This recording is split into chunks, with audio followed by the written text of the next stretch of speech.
Eli. Grandma's excited to read this one because the pictures are so pretty. The Boy Who Held Back the Sea. I think it's pretty famous. Okay, let me see the picture. Peter had just been sent to his room, and now there was a knock. He expected to see Papa, and maybe Papa's belt, but it was only Grandmother and the cat. "I thought a story might cheer you up," she said, and settled down into a chair with Wilhelmina in her lap. There it is, with the cat in her lap. "When I was your age," Grandmother began, "a boy like you lived in this very town. His father was a brewer, just like your father. Jan wasn't really a bad boy, but you couldn't call him a good boy either. He was always off hunting or gazing over the dike out to the sea when he should have been studying. Worse, he was always running back into town trying to arouse the guard because he thought he'd seen enemy soldiers or sea serpents." One Sunday morning, Jan asked his mother if he might be excused from church. He had promised to go read to Mr. Schuyler, a blind miller who lived 5 miles up the canal. His mother blessed her son's good heart.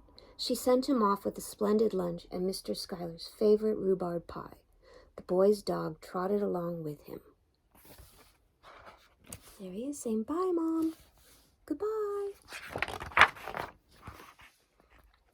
As soon as Jan was out of his mother's sight, he sat down under the king's statue and ate his pie himself. He took out his sling and set a chunk of pie up into the statue's crown for the pigeons. A man saw him shoot a rock through the schoolhouse window, but it was only old Captain Bluevelt. Whether or not the stories that he was a pirate were true, he was surely the last man to report a troublemaker. Jan put the sling in his pocket and went off to the woods to hunt squirrels.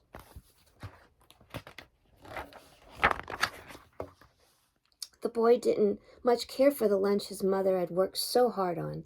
He gave most of it to the dog. Then he got a blazing fire going and roasted a squirrel he had killed. After that feast and his day of mischief, the boy was tired. He walked over to the dike where he could smell the salt sea air and dream of the pirate ships. He lay down in his favorite spot and was surprised to feel a trickle of water running down his back. He looked closely and was startled to find that the mighty ocean was leaking through a small hole in the dike. Even a naughty boy like Jan knew that a small leak, unchecked, would get bigger, and that if the dike should give way, a terrible flood might drown the whole town. He couldn't ignore the leak.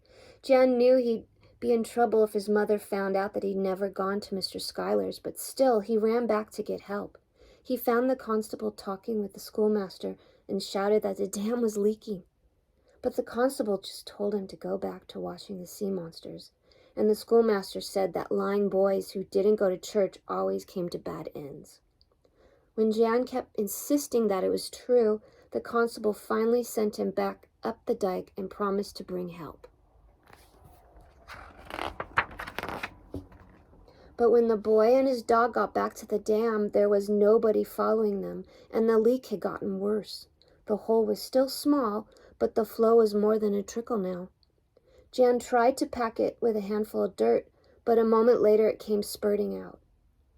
He wadded up his handkerchief and tried to make a plug out of that, but of course it gave way as soon as he let go.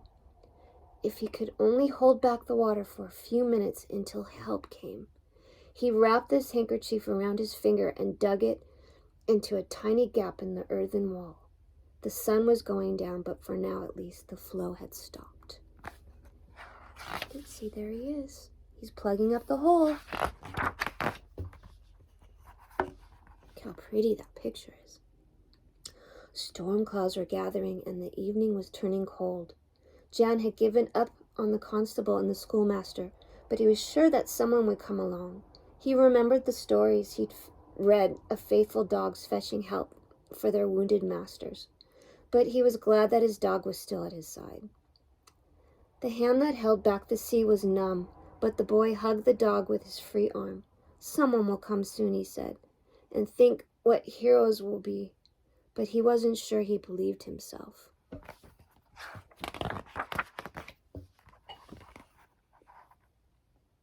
The boy heard thunder as he listened to the clock in the tower striking midnight.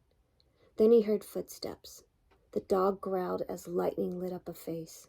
It was Captain Bluevault, and God only knows what wickedness that man was up to at such an hour. But he listened to the boy's story and ran off to get help. There's the lightning.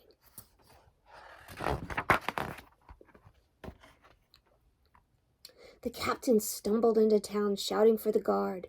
They appeared and arrested him for disorderly conduct.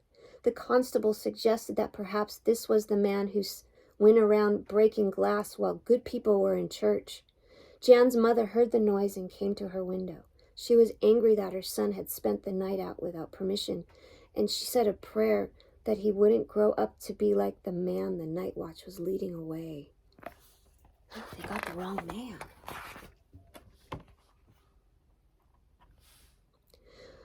When it was dawn and the storm was over, Jan was shivering and delirious when he heard the voice of the schoolmaster. "Bad boy to be out worrying your mother at such an hour." Only slowly did the man realize why the boy was lying in such an awkward position. The boy himself was long past telling about it. But for a little while longer he stayed there as the schoolmaster at last brought men with the tools. In time somebody did think to fetch Jan's mother and father, and it was they who finally wrapped a blanket around him and carried him home. Oh, poor Jan. But at your age, a child can survive most anything, and in a few days Jan was up and about again.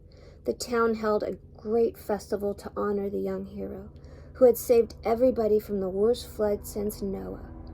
But when it was time for the banquet, the boy was nowhere to be found. Jan had sneaked off to read to Mr. Schuyler and his housekeeper, and he'd even brought along a rhubarb pie. Oh. The cat in grandmother's lap was snoring now, but Peter wasn't. "Come to the table now, darling?" the woman asked her grandson. When they rejoined the family, it was as if nothing wrong had ever happened, but Peter could hardly wait for dinner to be over so he could go to keep watch of the dike himself. Did you love it? Love you, sweetheart. Mwah!